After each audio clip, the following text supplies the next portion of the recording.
Hey, hello and welcome back students. Welcome to MEG-01 British Poetry Samuel Taylor Coleridge Kubla Khan. In the introduction, a dream that become a poem. Imagine this, a poet is resting or reads about a strange magical place. He falls asleep and in his dream he sees a grand place, a mysterious river, dark caves, wild nature, a beautiful but dangerous world. When he wakes up, he tries to write everything he saw. But suddenly, someone interrupts him, the dream breaks, the poem remains incomplete. This is the story behind Kubla Khan by Samuel Taylor Coleridge. Now let's talk on what is this poem about. At first, it looks like a description of a magical place, but actually it is about imaginations, creativity, power of the poet's mind, conflict between order and chaos. It is poem about how poetry is created. Now talk on structure of the poem. The poem has two main parts. Part number 1, line 1 to 36. It's a description of Kubla Khan's place, order versus wild nature. In the part 2, lines 37 to 54, the poet's vision, creative imaginations, power of poetry. This structure is very important for exams. Part number 1, the magical kingdom. Who is Kubla Khan? Kubla Khan was a real Mongol ruler. But here, he becomes a symbol of power and control. He orders a stately pleasure domed trees. He wants to create something perfect, the beautiful garden. Kubla Khan's place is surrounded by gardens, trees, flowers, sunshine. Everything is controlled, peaceful, designed. This represents order, human control, the wild nature, chaos. Suddenly, the poem changes. We see a deep, dark charm, a violent river exploding energy. The river comes out forcefully, moves unpredictably.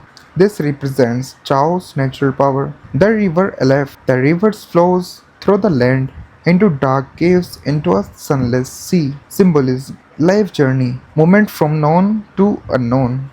Order versus chaos. Kubla Khan represents control. Nature represents uncontrolled energy. The poem shows humans try to control nature, but nature is stronger and unpredictable. Part number 2, the poet and imaginations. Now the focus shifts, no more place. Now we enter the poet's mind, the Abyssinian mind. The poet remembers a girl playing music, singing about a distant land. This memory becomes a source of inspirations, the creative vision.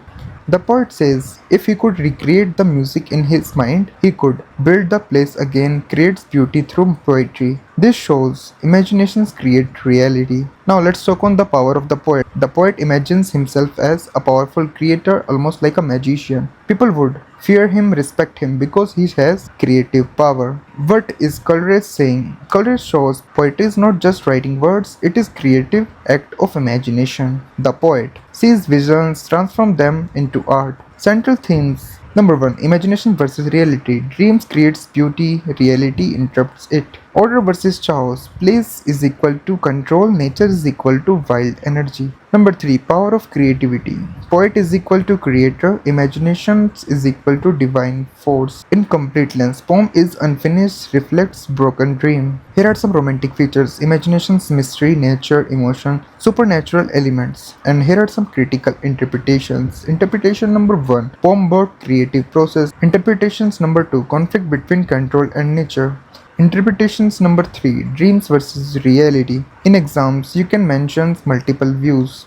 How to write a 20-mark answer. You can read it down and I'm moving direct to the conclusion. What is the poem teaches? Coleridge shows imagination is powerful, creativity is mysterious, poetry comes from vision. But also, it is fragile, it can break anytime.